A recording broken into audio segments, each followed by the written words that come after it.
بسم الله الرحمن الرحيم.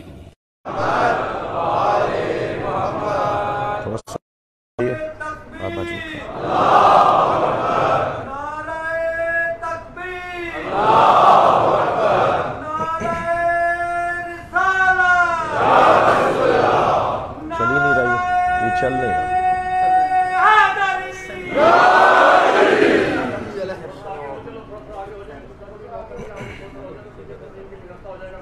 فاتحہ۔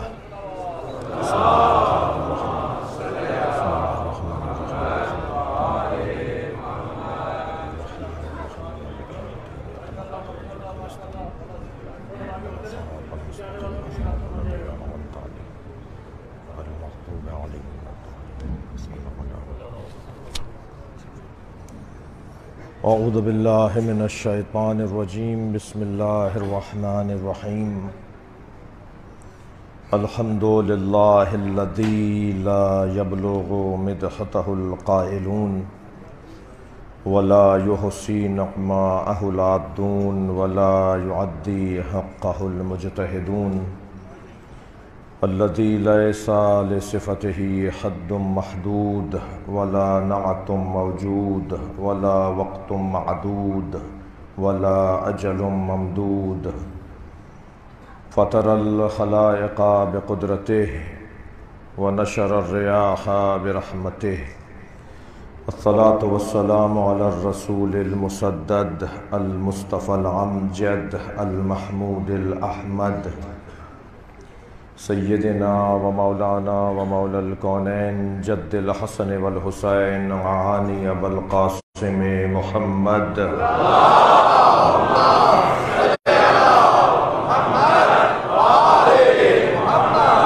وآلہ الطیبین الطاہرین الذین قال اللہ انما یرید اللہ لیذہب عنکم الرجس اہل البیت ویطہرکم تطہیرا۔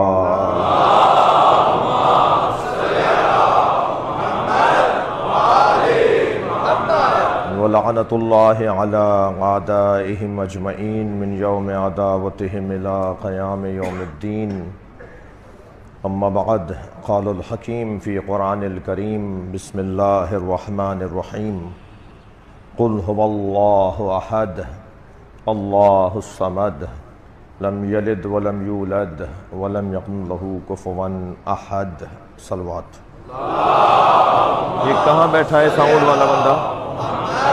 نہیں، یہ نہیں ہے، ساؤنڈ والا کہاں بیٹھا ہے؟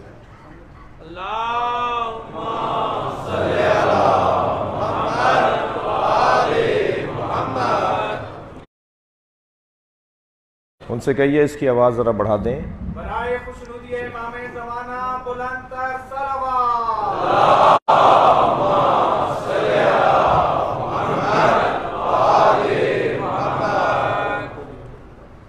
التماس ہے ایک سورہ فاتحہ، 3 مرتبہ سورہ اخلاص۔ توقیر بخاری صاحب کے مرحومین اور مرحوم سید تصدق حسین بخاری،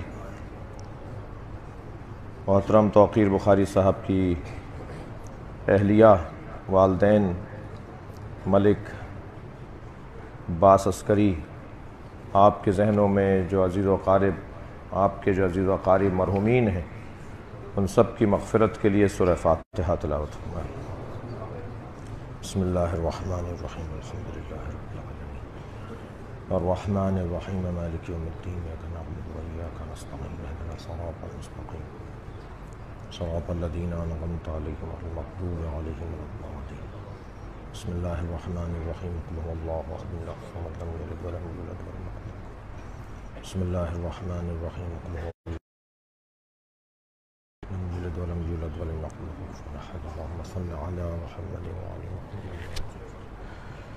سورہ مبارکہ توحید، قرآن مجید کا ایک مختصر مگر مکمل سورہ۔ پروردگار عالم نے قرآن مجید میں اس سورے کو تاج القرآن قرار دیا ہے۔ قرآن اور آ جاتا ہے۔ ویسے بھی سارا مسئلہ ہی عقیدہ توحید کی درستگی کا ہے. اگر عقیدہ توحید کی درستگی روشن ہو جائے اور درستگی ہو جائے تو سارے مسئلے حل ہو جائیں گے. اصول دین 5 ہیں، اصول دین 3 ہیں، اصول دین 1 ہے، اصل دین 1 ہے. تینوں جملے ٹھیک ہیں. یعنی میں یوں کہوں کہ اصول دین 5 ہیں تو بھی ٹھیک ہے، میں یوں کہوں کہ اصول دین 3 ہیں تب بھی ٹھیک ہے، اور اگر میں کہوں کہ اصل دین 1 ہی ہے تو بھی ٹھیک ہے. اصول دین 5 ہیں، یعنی عدل، نبوت اور توحید. اصول دین 3 ہیں، یعنی قیامت، نبوت اور توحید. اس لیے کہ عدل الہی توحید الہی سے جڑا ہوا عقیدہ ہے، اور امامت اہل بیت نبوت مصطفیٰ سے جڑا ہوا عقیدہ ہے. اور اگر یہ کہہ دوں کہ اصل دین 1 ہی ہے تو بھی ٹھیک ہے، اور وہ ہے عقیدہ توحید. جنگ صفین میں گھمسان کی جنگ تھی، سروں پہ سر اڑ رہے تھے اور دھڑوں پہ دھڑ کٹ رہے تھے. اسی اثنا میں ایک شخص نے آواز دے کر کہا، یا علی اللہ سمجھائیے. تو مولا نے گھوڑا روک دیا، تلوار نیام میں رکھ لی، عقیدہ توحید پہ خطاب شروع کر دیا. مولا کے ایک چاہنے والے نے کہا، یا علی یہ وقت نہیں ہے اس گفتگو کا، آپ کے سامنے دشمن کھڑے ہیں. حضرت نے فرمایا، اگر عقیدہ توحید ٹھیک ہوتا تو یہ جنگ ہی نہ ہوتی.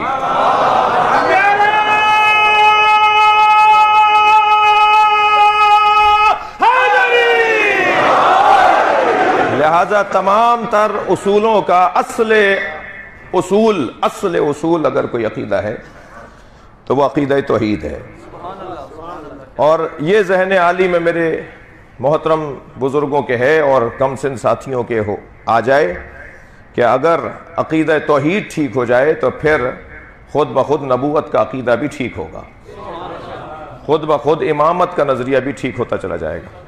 بعض اوقات برعکس چلا جاتا ہے، وہ بھی صحیح ہے کہ جس نے علی کو نہیں سمجھا اسے مصطفیٰ کہتا ہے. اس میں پہلا وجود مولا علی کا ہے، اور دوسرا مرحلہ مولا نبی کا ہے، اور پھر اللہ تک پہنچا جا سکتا ہے.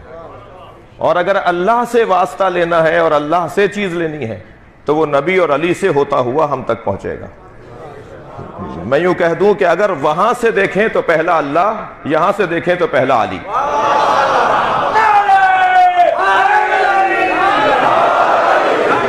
اور اگر مجھ سے کوئی کہے کہ آپ نبی کی 63 برس کی نبوی زندگی کو 2 جملوں میں بتائیں کہ سرکار نے کیا پہنچایا ہے. پہلے تو یہ ذہن میں ہے میرے کم سن ساتھیوں کے کہ نبی کی نبوی زندگی 23 برس کی نہیں ہے،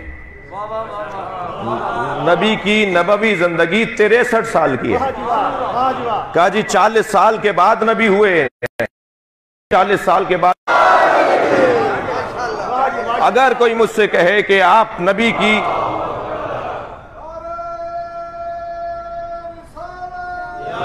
ذرا زمانہ سنبھلنے دیجئے، ایک صلوات پڑھیں ذرا محمد و آل محمد.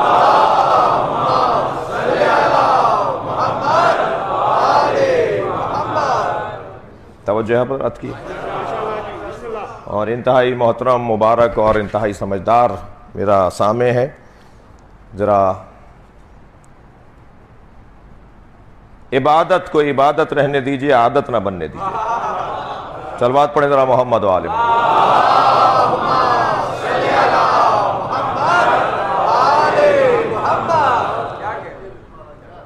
ایک اور جملہ کہہ دوں،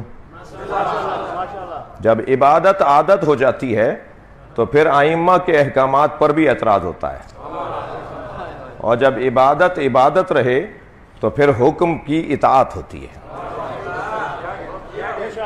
ایک بھائی اسلام آباد میں رہتا ہے، ایک بھائی کراچی میں رہتا ہے. دونوں کے ماں باپ ایک، دونوں کا خون خاندان ایک، دونوں نماز ظہر پڑھنے کھڑے ہوئے، ایک 2 رکعت پڑھے گا اور ایک 4 رکعت. کیا اس کا دین علیحدہ ہے؟ اس کا دین علیحدہ ہے. جو عبادت کو عبادت کے طور پر لیتے ہیں وہ دونوں اپنے اپنے احکامات پر عمل کرے گا، اور جو یہ کہتا ہے کہ نہیں یہ کیا ہوا، یہ 2 کیوں اور ہم 4 کیوں، تو پھر وہ بھی اپنی نماز خراب کرے گا، وہ بھی اپنی نماز خراب کرے گا. لہٰذا حکم کے مطابق، سمجھداری کے مطابق اور ہوشیاری کے ساتھ اپنے ان ایام کو گزارنے کی ضرورت ہے، اور بہت ہی دقت کے ساتھ الحمدللہ میں اسلام آباد میں مجلس پڑھ رہا ہوں، اور منتخب مجمع ہے، اور پورے پاکستان کا منتخب یہ شہر ہے۔ یہ شہر تو آپ لوگوں نے بسایا ہے نا، یہ تو شہر کو تاریخی حیثیت نہیں رکھتا، اس کی حیثیت تو آپ بنا رہے ہیں۔ ایک صلوات پڑھیں محمد و آل محمد۔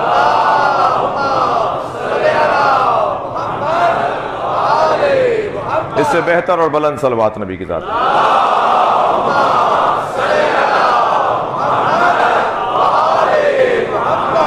ایک اور بہتر صلوات۔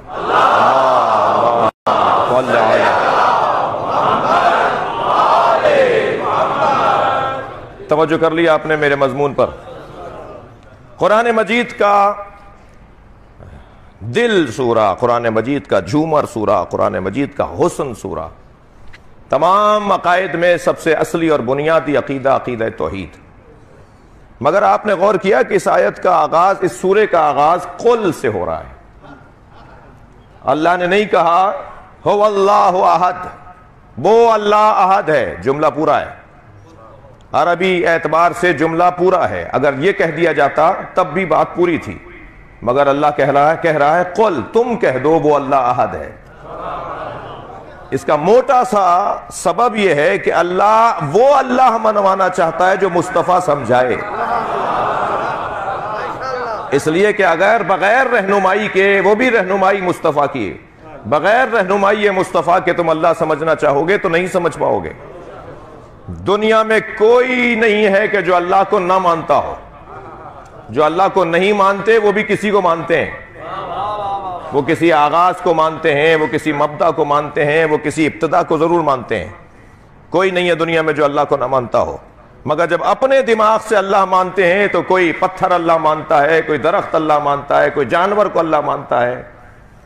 تو مختلف الہوں کا دور، اور جتنے دماغ اتنے اللہ، جتنے افراد اتنے اللہ، تو یہ تعدد بشر سے تعدد الہ کا سفر ہی تو خطرناک ہے۔ تعدد بشر سے تعدد الہ نہیں بلکہ وحدہ لا شریک کی طرف سفر۔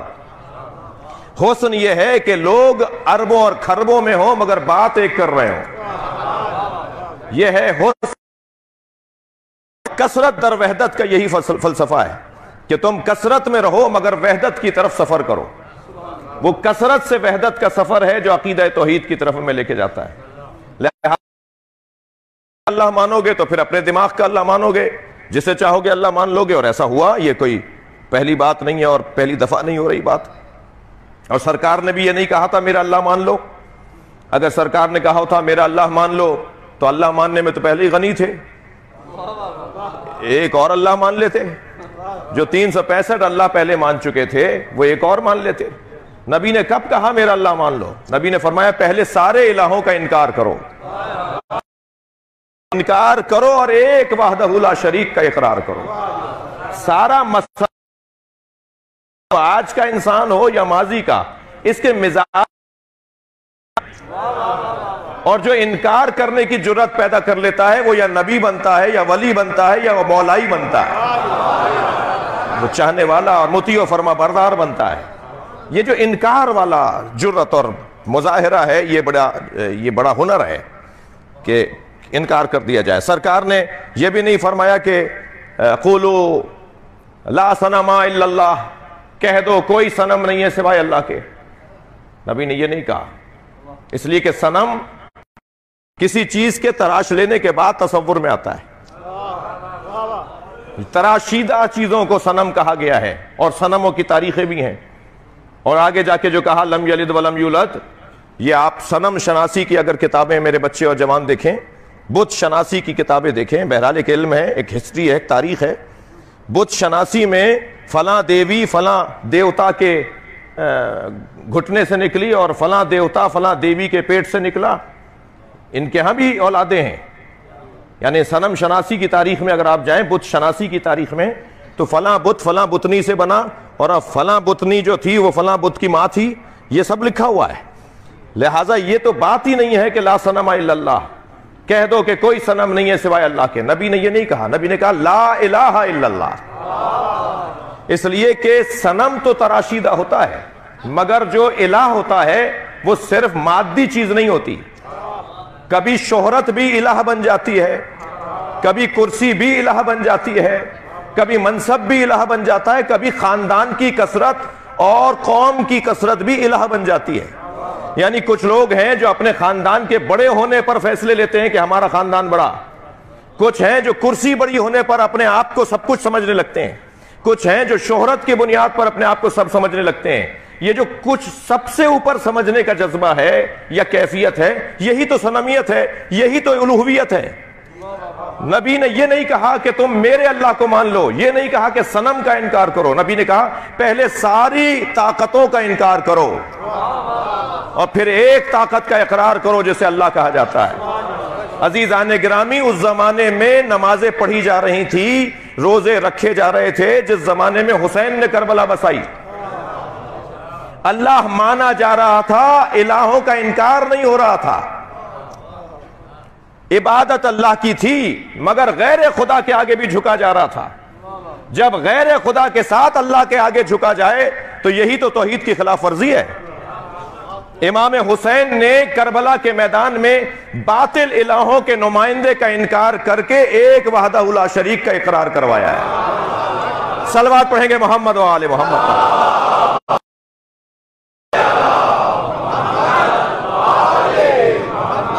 دقت ہے آپ حضرات کی؟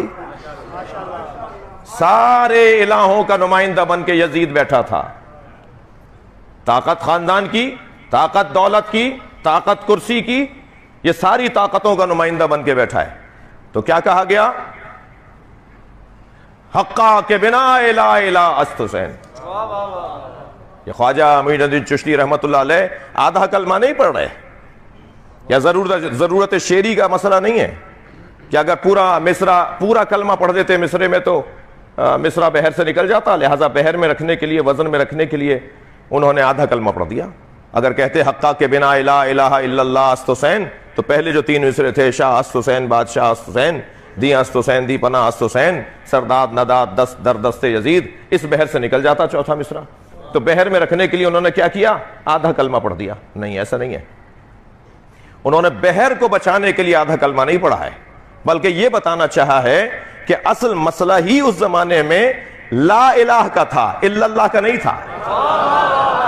بھائی صلوات پڑھ لیں محمد و آل محمد.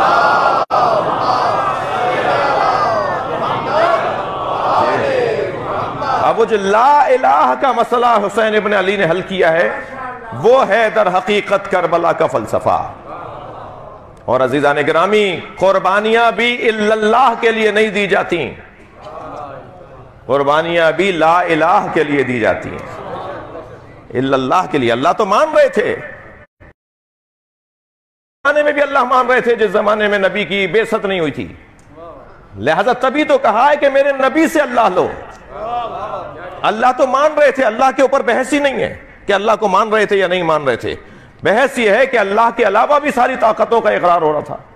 بس یہ ہے فلسفہ توحیدی کہ کسی طرح ساری طاقتوں کا انکار ہو اور ایک اللہ کا اقرار ہو. میں نے پہلی مجلس میں مرکز میں پڑھتے ہوئے ایک مثال دی تھی اور جنرل صاحب کے ہاں کی مجلس میں بھی یہ بات گزرتے ہوئے ہوئی تھی کہ ہمیں مولا علی کی ذات میں اتنا گم ہو جانا چاہیے کہ ہمیں علی کے علاوہ کچھ نظر ہی نہ آئے.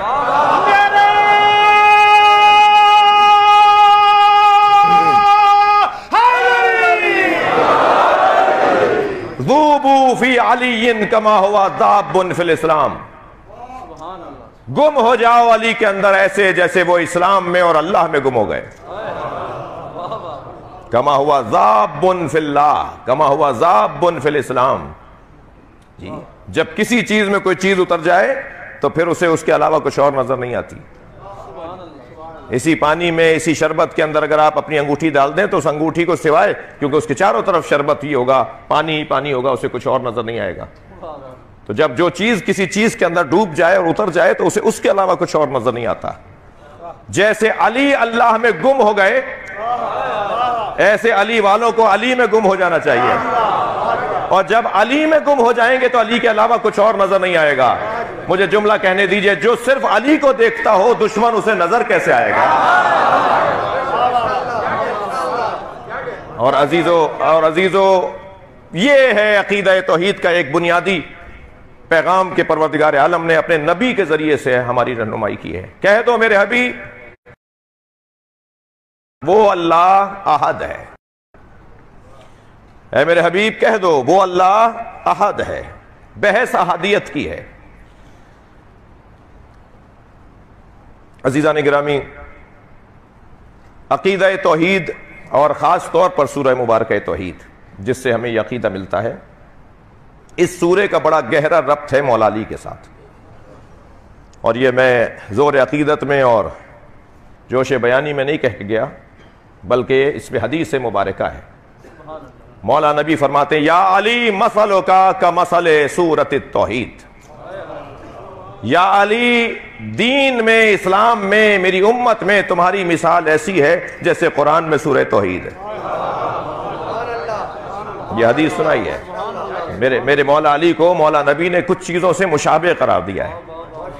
یا علی مثلک کمثل القمر اذا طلع اضاءت الظلم، یا علی تمہاری مثال چاند جیسی ہے، جب چاند طلوع کرتا ہے تو ظلمتیں بھاگنے لگتی ہیں۔ کبھی فرمایا یا علی مثلک کمثل الراس، یا علی تمہاری مثال ایسی ہے جیسے سر کو جسم کے ساتھ نسبت ہوتی ہے۔ پوچھنے والے نے پوچھا یا رسول اللہ سر کون ہے اور جسم کون ہے؟ فرمایا علی میرا سر ہے اور میں علی کا دھڑ ہوں۔ اور پھر فرمایا اگر تم کسی کو پہچاننا چاہتے ہو تو اس کو سر کے ذریعے پہچانا جاتا ہے، اگر تم مجھ مصطفیٰ کو پہچاننا چاہتے ہو تو علی کو دیکھو تاکہ میں تمہیں سمجھ میں آؤں۔ کبھی فرمایا یا علی مثلک کمثل الرز من القمیص، یا علی، اچھا جیسے جیسے مجمع ہوتا ہوگا، جیسے جیسے سامنے ہوتے ہوں گے، ایسے ایسے مثالیں دی ہیں سرکار نے۔ کوئی اس مثال سے علی کی عظمت سمجھے گا، کوئی اس مثال سے علی کی عظمت سمجھے گا۔ یہاں تو میں ایک ساتھ بیان کر رہا ہوں نا، صلوات پڑھے محمد والے۔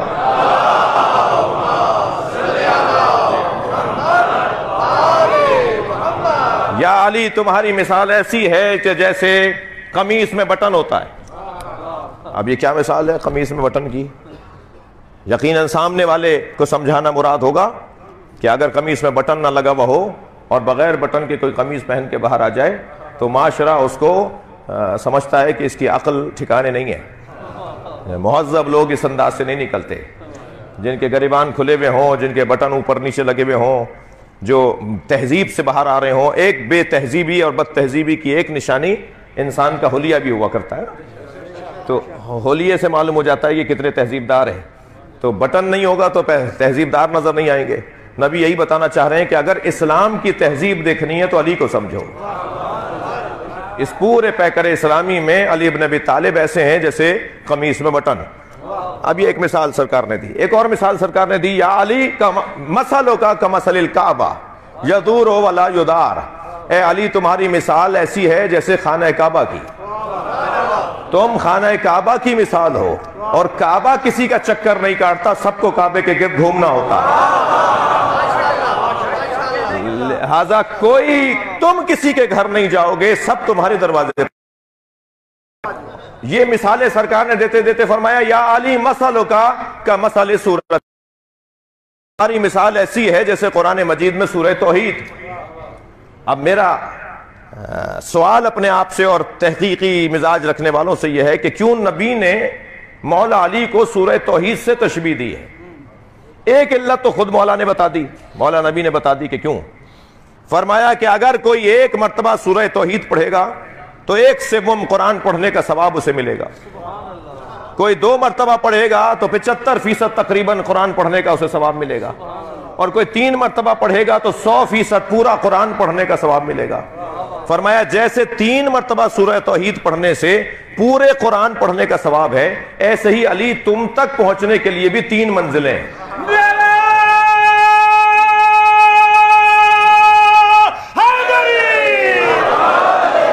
سب سے پہلی منزل یہ کہ یا علی جو تم پر ایمان لے کر آئے، اپنے جو صرف دل میں ایمان رکھے تمہارے اوپر، اس نے گویا 1/7 اسلام سمجھ لیا۔ اور جو دل کے ساتھ زبان پر بھی تمہارا اقرار کرے، اس نے گویا سمجھیں کہ 70 اور 75% اسلام سمجھ لیا، اور جو زبان کے ساتھ اعمال اعضاء و جوارح سے بھی تمہاری محبت کا اظہار کرے، یعنی دل میں بھی علی ہو، زبان پر بھی علی ہو، پورے وجود پر علی ہو، تو جو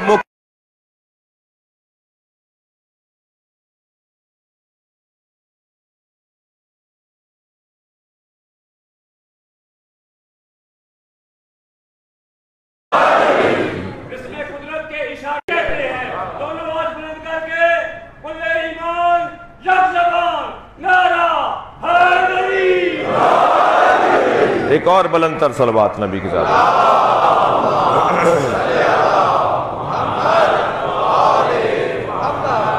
دقت ہے آپ حضرات کی؟ تو 3 مرتبہ قرآن کے سورہ توحید پڑھنے کا قرآن کا ثواب، اور 3 مرحلوں سے علی کے ساتھ اگر تعلق بڑھے گا تو گویا پورا دین سمجھ میں آ گیا۔ اور عزیزان گرامی، ایک سبب تو یہ جو نبی نے خود بیان فرما دیا، اور دوسرا سبب جو مولانا علی کو سورہ توحید سے مشابہ قرار دیا، اس کا موٹا سبب اور ایک بڑا اور ایک روشن سبب یہ بھی ہے کہ نبیوں میں حضرت عیسیٰ اور ولیوں میں حضرت علی، ان 2 ہستیوں کے بارے میں غلو کا امکان تھا اور ہے۔ ادھر حضرت عیسیٰ کے لیے غلو کیا گیا، ابن اللہ کہا گیا، ادھر مولا کائنات کے لیے غلو ہوتا ہے اور ہونے کو روکنا ہے۔ صلوات پڑھیں ذرا محمد و آل محمد۔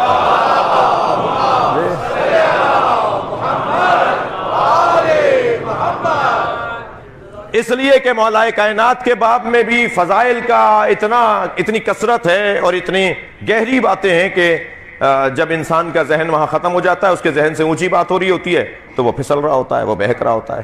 اسی لیے کہا گیا ہے کہ علی کو اپنے مطابق نہ مانو، علی کو علی کے مطابق مانو۔ جب میں مولا کائنات کو اپنے مطابق سوچوں گا تو کہیں نہ کہیں بہکوں گا، اور جب میں مولا کو مولا سے سمجھوں گا تو پھر میں بہکنے نہیں پاؤں گا۔ لہٰذا مجھے مولا کو دیکھنا ہے، مولا آپ کیا کہہ رہے ہیں اپنے لیے۔ تو علی یہ کہتے ہوئے نظر آتے ہیں، الہی کفا بی عزا ان اکون لک عبدا، یا اللہ مجھ علی کے لیے یہی بڑی عزت ہے کہ میں تیرا بندہ ہوں۔ وَإِلَٰهِ كَفَى بِي فَخْرًا أَن تَكُونَ لِي رَبًّا، اور اے اللہ مجھ علی کے لیے یہ سب سے بڑا فخر ہے کہ تو میرا اللہ ہے۔ الہی انت کما احب، تو ایسا ہی ہے جیسا میں چاہتا تھا۔ فاجعلنی کما تحب، اور مجھے ایسا بنا دے جیسا تو چاہتا ہے۔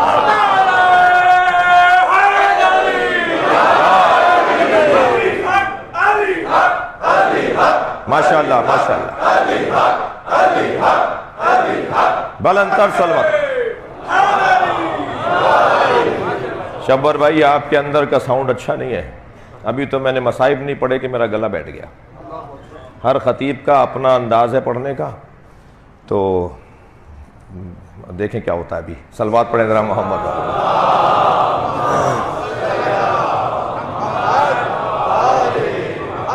ایک اور بہتر صلوات نبی کی ذات۔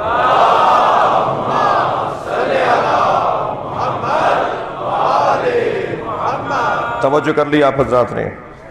تھوڑا سا سہارا دیجئے مجھے ہاں ہوں کر کے جی۔ میرے مولا علی اور عقیدہ توحید۔ دیکھیے میں نے ایک جملہ کہا کہ حضرت عیسیٰ نبیوں میں، مولا علی ولیوں میں، یہ 2 ہستیاں ایسی ہیں جن کے بارے میں غلو ہوتا ہے اور غلو کو روکنا ہے۔ وہاں حضرت عیسیٰ کے بارے میں اس لیے روکنا ہے کہ انہیں ابن اللہ کہا گیا، یہاں مولا علی کے بارے میں بھی بات کی گئی۔ دونوں کو اللہ نے اپنے گھر سے جوڑ دیا، ایک کی ماں کو گھر سے باہر بھیج کر، اور ایک کی ماں کو اپنے گھر میں بلا کر۔ حضرت عیسیٰ کو ابن اللہ کہا گیا تو گھر سے نکال دیا کہ اگر اللہ کا بیٹا ہوتا تو اپنے باپ کے گھر پیدا ہوتا، اور مولا کائنات کی ماں کو گھر میں بلایا کہ معاذ اللہ اللہ ہوتا تو پھر اپنے گھر پیدا ہوتا۔ صلوات پڑھیں ذرا محمد و آل محمد۔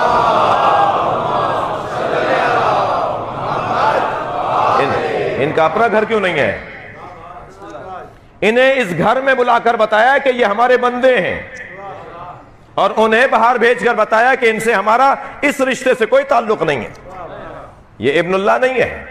اور مولا کائنات کے ساتھ عزیزان گرامی سورہ توحید کو جوڑا ہی اس لیے ہے، جب تم علی کی عظمتوں کو غور کرو اور پھر بہکنے کا اندیشہ ہو تو پھر سورہ توحید پڑھو جیسے علی کو پڑھ رہے ہو۔ یعنی علی کے ساتھ اللہ کا تصور اس لیے جوڑا گیا تاکہ تمہیں یاد رہے علی اللہ کا ولی ہے، اس کے علاوہ کچھ اور نہیں ہے۔ خبردار اللہ سے ہٹ کر علی کو نہیں سوچنا، اور جو اللہ سے ہٹ کر علی کو سوچتا ہے خود علی اس کا دشمن ہو جاتا ہے۔ یہ مولا علی سے پیار نہیں ہے۔ میں متوجہ کروں گا ان دوستوں کو کہ جو بے استادیں ہیں، دو لوگ بڑے خطرناک ہیں اپنے لیے بھی، اپنے گھر والوں کے لیے بھی اور معاشرے کے لیے بھی۔ وہ سیلف میڈیسن والے لوگ، بغیر ڈاکٹر کے مشورے کے جو دوائیاں کھاتے ہیں، اور ایک سیلف اسٹڈی والے لوگ جو بغیر استاد کے مطالعہ کرتے ہیں۔ بغیر استاد کے مطالعہ کرنا بھی ایمان کے لیے خطرناک ہے، اور بغیر ڈاکٹر کے دوائیاں لینا بھی بدن کے لیے خطرناک ہے۔ تو بے استادہ جو ماضی میں گالی ہوا کرتا تھا، آج بڑے سینہ چوڑا کر کے فخر سے لوگ بولتے ہیں کہ ہمارا کوئی استاد نہیں ہے۔ کلام کہہ کر لایا، میں آج کلام پڑھوں گا، کلام سننے کے اور دیکھنے کے بعد آپ نے کہا بیٹا تم نے خود کہا ہے؟ ہاں میں نے خود کہا ہے۔ اب اس میں ایک شعر ایک بحر میں ہے تو دوسرا شعر دوسری بحر میں ہے، اور بعض اوقات پہلا مصرع ایک بحر میں تو دوسرا مصرع دوسری بحر میں۔ اتنا بھونڈا کلام، اور کہنے لگا میں پڑھوں گا۔ بھائی ہم تو ایسے نہیں تمہیں پڑھنے دیں گے۔ ہماری ممبر کا کبھی کوئی معیار ہے یا نہیں؟ ہمارے ممبر کا، ہمارے مائک کا بھی کوئی معیار ہے یا نہیں؟ یا یہ آزاد گھوڑا ہے جو چاہے اس میں بیٹھ جائے؟ کوئی کسوٹی ہے یا نہیں ہمارے ممبروں کی؟ اور ویسے ہی یہ ممبر تو نسبت رکھتا ہے مولا علی کے ممبر کے ساتھ۔ جو علی کے ممبر سے نسبت رکھے اس پر جہالت کی بات نہیں ہوگی۔ خبردار، جہاں بانی مجلس اور محتمم اور منتظم مجلس کی ذمہ داریاں ہیں وہاں آپ سامعین کی بھی ذمہ داریاں ہیں۔ روکیں، متوجہ کریں، بتائیں کہ یہ بات اچھی نہیں ہو رہی۔ بھائی تم نے کہاں سے؟ میں نے خود کہا ہے۔ تمہارا استاد کون ہے؟ کہنا میرا تو کوئی استاد نہیں ہے۔ بڑے فخر سے آج لوگ بتاتے ہیں ہمارا کوئی استاد نہیں ہے۔ تو جس کا استاد ہی نہیں ہے سب سے خطرناک وہی ہے۔ تم اپنے پسند کا ہی استاد بنا لو مگر کسی کو اپنا بڑا مانو۔ یہ جو بڑا نہ ماننے کی بیماری آئی ہے نا، صلوات پڑھیں محمد و آل محمد،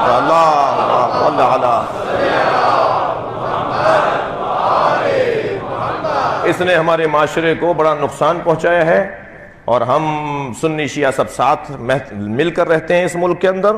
اس مجلس میں بھی ایک تعداد اہل سنت کی بیٹھی ہوئی ہے، اور مجلس میں اور طور پر میلاد میں اور مجلس میں تو یہ بحث ہی نہیں ہونی کہ سنی ہے یا شیعہ ہے۔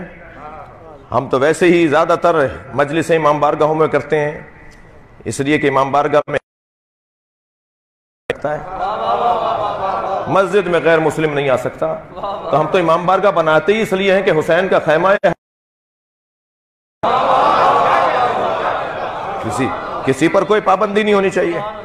تو جب آپ نے دروازہ سب کے لیے کھولا ہوا ہے تو دل بھی تو سب کے لیے کھولیے۔ صلوات پڑھیں محمد و آل محمد۔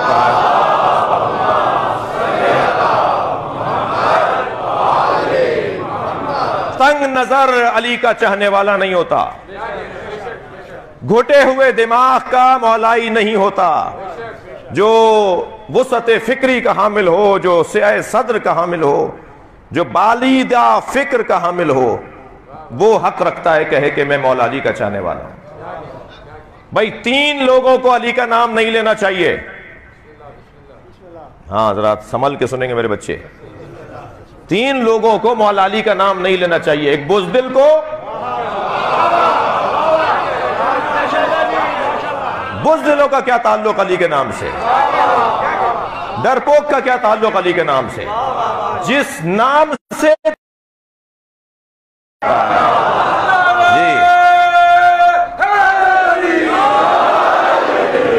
بزدل کو علی کا نام نہیں لینا چاہیے، ایک کنجوس کو علی کا نام نہیں لینا چاہیے، جو دھیلا پیسہ نکالنے کو تیار نہیں ہے بڑے مقصد کے لیے، جسے خمس نہیں نکلتا، زکوٰۃ نہیں نکلتی، مسجد کا چندہ نہیں نکلتا، امام بارگاہ کی ڈونیشن نہیں نکلتا، معاشرے میں یتیم اور بیواؤں کے خیال کے لیے پیسہ نہیں نکلتا، نادار بچوں کی تعلیم کے لیے اس کے پاس سے کوئی فنڈ نہیں نکلتا، جو کنجوس ہو وہ علی والا نہیں ہو سکتا۔ پہلا وہ شخص کے جو بزدل ہے وہ علی والا نہیں ہے، دوسرا وہ شخص جو کنجوس ہے وہ علی والا نہیں ہے، تیسرا جو کند ذہن ہے، چھوٹے دماغ کا ہے، وہ علی والا نہیں ہے۔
ڈاکٹر ادیب الحسن رضوی صاحب نے، اللہ ان کو زندگی عطا فرمائے، انہوں نے کراچی یونیورسٹی میں ایک سیمینار رکھوایا اور گن ڈونیشن کے حوالے سے، اعضاء کے اہدا کے حوالے سے، کہ میں اور آپ اور ہم اپنے بدن کے اعضاء، اگر ہماری دماغ کی موت واقع ہو جائے اور دل چل رہا ہو تو ہم وصیت کر دیں کہ ایسی موت اگر ہو جائے تو یا یہ کہ کومے میں چلے جائیں اور دماغ مر جائے تو ہم اپنے اعضاء بدن کے ڈونیٹ کر سکتے ہیں ان لوگوں کو جنہیں ان کی ضرورت ہے اور جن کی زندگی اس ایک عضو کی وجہ سے معلق ہوئی ہوئی ہے۔ گردے ہیں، دل ہیں، پھیپھڑے ہیں، جو چیزیں اندر زندگی کے لیے، کوئی بتا رہے تھے کوئی 17 چیزیں ہیں ہمارے بدن میں کہ جو ہم دے سکتے ہیں، اور 17 ایک بدن سے 17 آدمیوں کو مدتوں تک زندگی مل جائے گی۔ تو سیمینار رکھوایا، اس میں دیوبندی عالم دین بھی تھے اور بریلوی عالم دین بھی تھے اور میں نوکر بھی تھا، آپ کا نوکر۔ تو وہاں ہم نے بھی اپنا مقالہ لکھا اور وہ مقالہ پھر کتاب کی شکل میں وہ مقالات چھپے اور پھر ڈاکٹر صاحب وہ خود اپنے ہاتھ سے تقسیم کرتے ہیں جب کبھی مسلمان برادریوں میں جاتے ہیں کہ جہاں یہ سوال اٹھایا جاتا ہے کہ شرعی طور پر اس کا کیا حکم ہے۔ تو الحمدللہ ہم نے تمام فتاویٰ کی روشنی میں، ائمہ کی احادیث اور قرآن کی آیات کی روشنی میں اور تمام موجودہ مراجع کی اور سابقہ مراجع کے فتاویٰ کی روشنی میں مقالہ تیار کیا۔ جب مجھے بات سمجھ میں آ گئی تو میں کسی اور کو کہنے سے پہلے خود تو عمل کروں، تو پھر میں نے بھی اپنی وصیت کر دی اور وہاں ان کا فارم فل کیا اور انہوں نے ہمیں ایک کارڈ بنا کے دیا کہ اگر کوئی ایکسیڈنٹل موت ایسی ہو جائے کہ دماغ مر جائے اور دل چل رہا ہو تو وہ 12، 14، 17 گھنٹوں کے اندر چیزیں نکالی جا سکتی ہیں۔ کسی کا اتنی دیر اور کسی 2 گھنٹے میں ختم ہو جاتا ہے۔ تو ایک دورانیہ، ہر ایک کی باڈی کا اپنا حساب ہے، تو ایک دورانیہ ایک وقت ہوتا ہے جس وقت میں وہ اعضاء نکالے جا سکتے ہیں، اور وہ اعضاء نکال لیں گے تو پھر لوگوں کے کام آ جائیں گے، اور ہماری ظاہری باڈی جو ہے، ظاہر آنے والی، نظر آنے والی کو کوئی اس کو تکلیف نہیں ہوگی، یعنی وہ بری نہیں لگے گی، اور وہ ویسے ہی جب تو چہرے پر کچھ بھی نہیں ہوگا، باڈی پر ایک سینہ وہ چاک کریں گے اور چیزیں نکالیں گے۔ تو وہ بہرحال اللہ ہمیں ایسا موقع دے کہ یہ جو سوچا ہے اس پہ عمل بھی ہو جائے۔ تو میں یہ ایک بات جیسے ابھی کر رہا ہوں ایسے ایک جگہ میں نے کی، تو ایک صاحب کہنے لگے مولانا اگر میرے گردے کسی ہندو کو لگ گئے تو کیا ہوگا؟ دوسرا بولا مولانا اگر میرے پھیپھڑے کسی عیسائی کو لگ گئے تو کیا ہوگا؟ اور ایک تو اتنا تنگ نظر تھا، کہنے لگا مولانا میری آنکھیں اگر کسی سنی کو لگ گئی تو کیا ہوگا؟ تو میں نے پہلا جواب تو یہ دیا کہ گھٹے ہوئے دماغ کا علی والا نہیں ہوتا، اپنی سوچ کو بلند کرو۔ کیا معلوم تمہارا گردہ کسی کو لگ جائے تو وہ تمہاری وجہ سے ہی مسلمان ہو جائے۔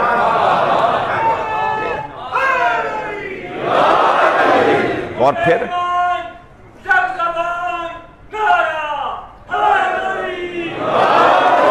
شرائط ہیں اس کی، یہ وقت نہیں تھا میں، یعنی وقت نہیں ہے کہ میں اس کی تفصیل میں جاؤں. اس کی شرائط ہیں کہ کن شرائط کے تحت یہ وصیت ہو سکتی ہے، اور پھر وصیت پہ عمل کرنے والوں کو پہلے سے بتایا جائے گا، اور وہ تعاون بھی بعد میں کریں ڈاکٹروں کے ساتھ. رونا دھونا تو خاص طور پہ جہاں محبتیں زیادہ ہوں وہاں پر کیفیت کچھ اور ہو جاتی ہے. تو ایسے موقع پر کچھ کو تو یاد رہے، کسی کو تو یاد رہے کہ یہ کام بھی وہ کہہ کے گئے ہیں، تو اس کے اوپر عمل کیا جائے. تو عزیزان گرامی، بس یہ 3 باتیں کم سے کم مولا علی کا چاہنے والا ان 3 برائیوں میں مبتلا نہیں ہے.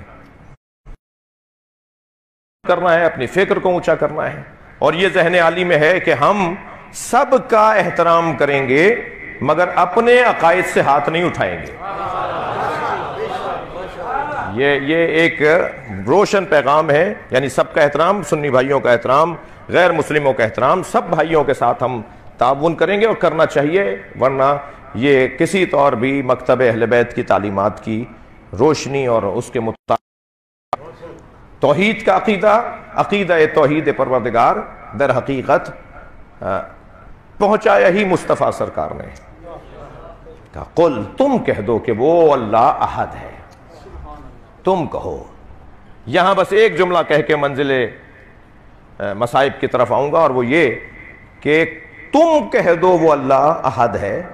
یہ پیغام دیا گیا ہے کہ بغیر وسیلے کے اللہ بھی اللہ نہیں مانے گا، تمہارا عقیدہ نہیں مانے گا. تم مجھ تک پہنچو مگر مصطفیٰ کے ذریعے پہنچو. تمہیں جیسا اللہ نبی بتا رہا ہے ایسا اللہ مانو، اور واسطے کے ساتھ مانو، مجھ تک کو واسطہ فیض مانو، وہ تمہیں مجھ تک پہنچائے گا، اس لیے کہ تمہاری رسائی مجھ تک ان کے ذریعے سے ہے. اور عزیزوں، میں پہلے سال جب 2 یا 3 مجلسیں پڑھی تھیں یا 5 مجلسیں، تو ایک جملہ یہاں میں نے کہا تھا، میرے پاس نوٹس محفوظ رہتے ہیں، کوشش کرتا ہوں لکھ لوں کہ کون سی بات کہاں کر چکا ہوں. اس وقت ایک جملہ کہا تھا کہ وسیلہ 2 طرفوں سے وابستگی کو کہا جاتا ہے. جو یہاں سے بھی جڑا ہو اور وہاں سے بھی جڑا ہو اسے وسیلہ کہا جاتا ہے. ایک طرف سے جڑے ہوئے کو وسیلہ نہیں کہا جاتا. جب وہاں سے جڑے اور یہاں سے جڑے تو یہ وسیلہ ہے. جنہیں ہم مانتے ہیں وسیلہ، وہ یہاں سے بھی جڑے ہوئے ہیں اور وہاں سے بھی جڑے ہوئے ہیں. یہاں سے جڑنے کو بشریت کہا جاتا ہے اور وہاں سے جڑنے کو نورانیت کہا جاتا ہے. لہٰذا یہ بشر ہیں مگر نوری بشر ہیں، خاکی بشر نہیں ہیں. اور وہاں سے ان کا جڑنا یہ ہے کہ وہ اللہ کے احکامات کو لے کر آتے ہیں، اور یہاں سے ان کا جڑنا یہ ہے کہ یہاں کی حاجتیں وہاں لے جاتے ہیں. ہمارے مسئلوں کو وہاں پہنچائیں گے تو یہاں سے تعلق ہے، اس کے احکامات کو وہاں سے یہاں لائیں گے تو وہاں سے تعلق ہے. جو وہاں سے بھی جڑے ہوئے ہوں اور یہاں سے بھی جڑے ہوئے ہوں. صرف ایک حدیث اور ایک روایت سنا کر میں اپنی منزل کو تبدیل کروں گا. جناب جابر ابن عبداللہ الانصاری، بڑا نام صحابی مصطفیٰ، طواف خانہ کعبہ میں مصروف ہیں. ان کے احترام کی وجہ سے مطاف کے اندر حاجی حضرات ان کے لیے جگہ بنا رہے ہیں کہ نبی کے بزرگ صحابی ہیں، پیارے صحابی ہیں، قربانی دینے والے صحابی ہیں، جن کے گھر سرکار پہلی مرتبہ ٹھہرے. جی حضرت نبی مکرم کے ایک پیارے صحابی. تو یہ معلوم ہوا کہ اسی مطاف کے اندر، اسی طواف کی جگہ میں حشام ابن عبد الملک بھی موجود ہے. اس نے پوچھا یہ کون ہے، کیا ہے، یہ کیا ہو رہا ہے، کس کا احترام ہو رہا ہے؟ کہا یہ حضرت جابر ہیں. تو آہستہ آہستہ مطاف میں ان کے قریب آیا اور کہنے لگا، سلام کیا. انہوں نے مڑ کے دیکھا، کہا میں گورنر ہوں. گورنر تھے حشام. کہا میں گورنر ہوں. حضرت نے فرمایا میں اس وقت عبادت میں مصروف ہوں. کہنے لگا کوئی حکم، کوئی کام، کوئی خدمت مجھے بتائیے. گورنر بات کر رہا ہے، کوئی خدمت بتائیے، کوئی کام بتائیے. تو حضرت جابر نے فرمایا کہ آخرت میں کچھ دے سکتے ہو؟ کہنے لگا کہ نہیں، آخرت میں کچھ نہیں دے سکتا. جی تو فرمایا کہ دنیا میں نے چھوڑ دی ہے، آخرت تم دے نہیں سکتے ہو، تو میں تم سے کیوں مانگوں؟ جی دنیا تو میں چھوڑ چکا ہوں، آخرت میں تم کچھ دے نہیں سکتے تو تم سے کیوں مانگوں؟ کم سے کم حضرت جابر نے یہ فیصلہ کر لیا، جو آخرت میں کچھ دے سکتا ہو دنیا میں اس سے مانگا جا سکتا ہے. صلوات پڑھیں گے محمد و آل محمد.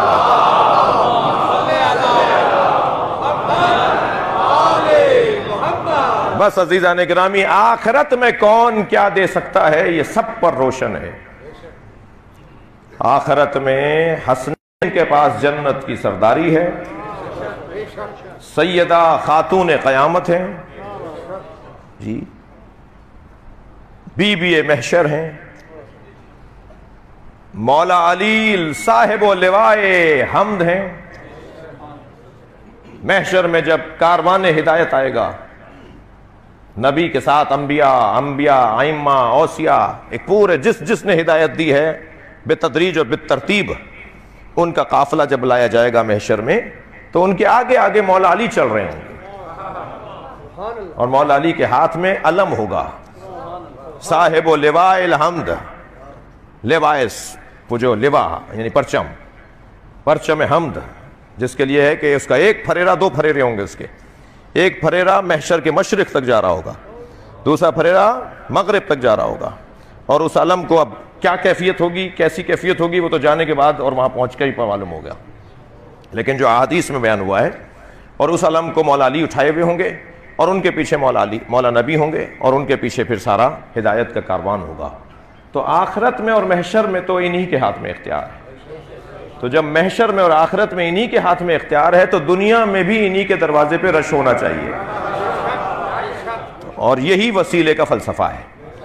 اور حسین کے دروازے پر اتنا مجمع لگتا ہی اس لیے ہے کہ امام حسین آخرت میں جنت کی سرداری رکھتے ہیں۔ یہ سب سنی شیعہ آئے ہوئے ہی اس لیے ہیں کہ یہاں حسین ابن علی کو راضی کر لیا جائے، تاکہ آخرت میں حسین پہچان لیں۔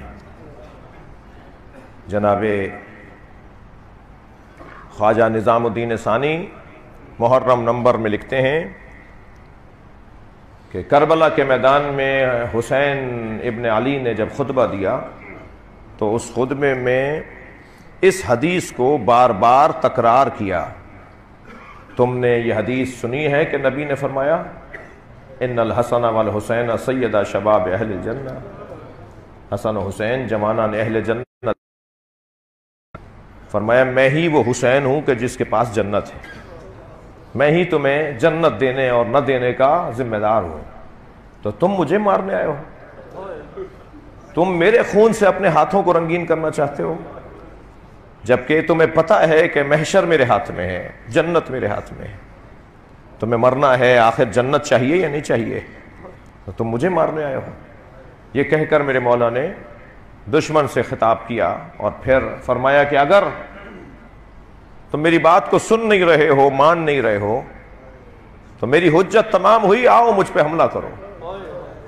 ان کان دین محمد لم یستقم الا بقتلی، اگر دین محمد میرے قتل کے علاوہ بچنے والا نہیں ہے تو تلوارو آؤ، بھالو برچھیو آؤ، میرے بدن کے ٹکڑے ٹکڑے کر ڈالو۔ یہ کہہ کر مولا حسین نے 2 قدم آگے بڑھائے تو وہاں سے تیروں کی بارش ہوئی۔ مولا نے چند لمحوں کے لیے جوہر شجاعت علی دکھایا ہے۔ کچھ دیر کے لیے مولا حسین نے بتایا کہ میرے اندر شجاعت کا جوہر، بہادری اور میدان کا جوہر کیا ہے۔ لشکر 3 حصوں میں تقسیم تھا، میمنہ، میسرہ اور قلب لشکر۔ تینوں کے لباس علیحدہ تھے، تینوں کے اسلحے علیحدہ تھے، تینوں کے ڈھنگ علیحدہ تھے۔ امام حسین نے کچھ ہی دیر میں تینوں لشکروں کو مخلوط کر دیا، کبھی میمنے میں جاتے تھے اور برق کی طرح میسرے میں آ جاتے تھے، اور پھر کبھی برق کی طرح قلب لشکر میں آ جاتے تھے۔ پہلے تو حضرت نے لشکروں کو مخلوط کیا، یعنی ان سب کو مخلوط کر دیا، مکس کر دیا، اور پھر اتنا مخلوط کیا کہ ایک سپاہی دوسرے سپاہی پر اپنے ہی ساتھی پہ تلوار مارنے لگا۔ جب ایک آپس میں ہی تلواریں مارنے لگے تب امام گھوڑے کی پشت پر کھڑے ہو گئے اور نہر کی طرف رخ کر کے کہا، عباس اٹھو، اپنے اکیلے مولا کی جنگ دیکھو، دیکھو تمہارا اکیلا مولا کیسے لڑ رہا ہے۔ اور پھر فرمانے لگے، عباس تم کیسے مجھے حوصلہ دو گے، اس لیے کہ تمہارے تو بازو کاٹ دیے گئے، تمہارے تو سر پہ گرز مار دیا گیا، تم تو نہر کے کنارے سو رہے ہو۔ پھر میرے مولا میدان میں اپنے جہاد کو جاری رکھتے ہوئے ایک ایسا مرحلہ آیا کہ جب جیسے لیلۃ الحریر، بلیاں جیسے روتی ہیں نا، لیلۃ الحریر جنگ صفین کے اندر بھی یہ رات آئی ہے، تو ایسا منظر بنا کہ آوازیں ایسی نکلنے لگیں لوگوں کی کہ جیسے جانور رو رہے ہوں، اور پھر بھاگتے ہوئے کہتے تھے، بچو علی کی تلوار آ رہی ہے، بچو حسین ابن علی آ رہا ہے۔ الامان ایک دوسرے سے کہتے تھے، مجھے بچاؤ میرے پیچھے حسین ہے۔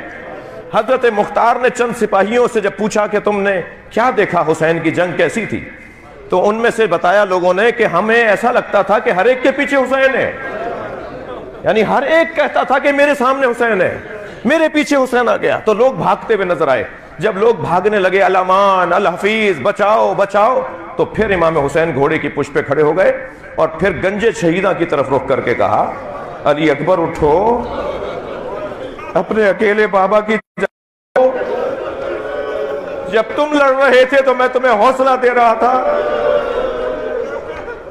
لیکن اب کوئی نہیں ہے جو یہ کہے کہ واہ حسین۔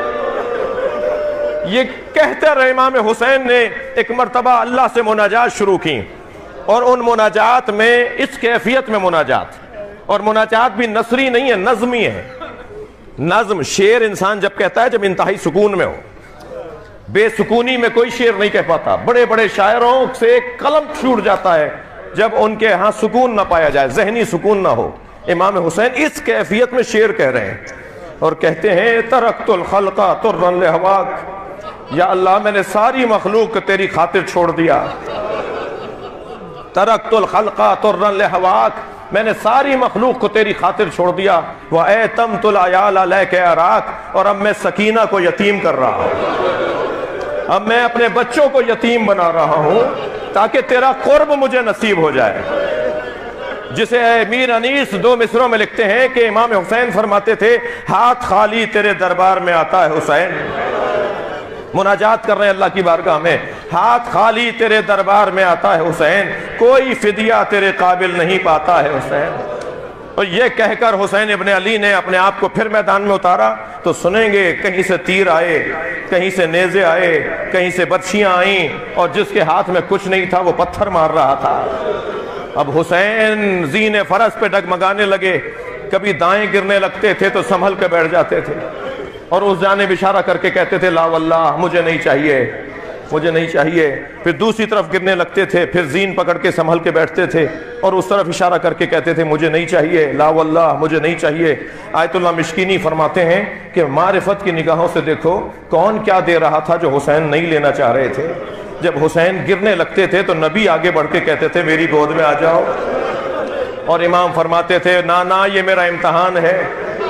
کبھی زہرا آگے بڑھ کے کہتی تھی میرے لال میری آغوش میں آ جاؤ، اور امام فرماتے تھے اماں یہ میرا امتحان ہے، مجھے خود گرنے دیجئے۔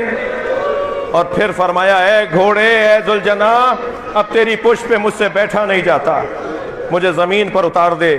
عزادارو، گھوڑے نے حسین کو زمین پر اتار دیا۔ آپ کی آنکھوں میں آنسو ہیں، ایک جملہ کہہ رہا ہوں، حسین نے زین تو چھوڑ دی مگر زمین تک پہنچنے میں بہت دیر لگی ہے۔ تیروں پر ادھر ذوالجناح حسین کی حفاظت میں چکر کاٹنے لگا۔ پھر ایسا بھی وقت آیا کہ زمین کربلا پر زلزلہ آیا، سیاہ آندھیاں چلنے لگیں۔ امام سجاد نے آواز دی السلام علیکہ یا ابا عبداللہ۔ کچھ دیر گزری عزادارو کہ ایک مرتبہ آواز دی گئی کہ گھوڑوں کی نال بندیاں کی جا رہی ہیں۔ جناب فضہ دوڑی ہوئی جناب زینب کے قریب آئیں، اے چھوٹی شہزادی دعا کرو قیامت آ رہی ہے، کہ وہ قیامت نہ آئے۔ کہا ماں بھائی کی شہادت کے بعد کوئی قیامت باقی رہ گئی؟ فرمایا ہاں گھوڑوں کی نال بندیاں کی جا رہی ہیں۔ بی بی زینب نے پوچھا یہ اس کا کیا مطلب ہے؟ کیا مطلب ہے گھوڑوں کی نال بندیاں کی جا رہی ہیں؟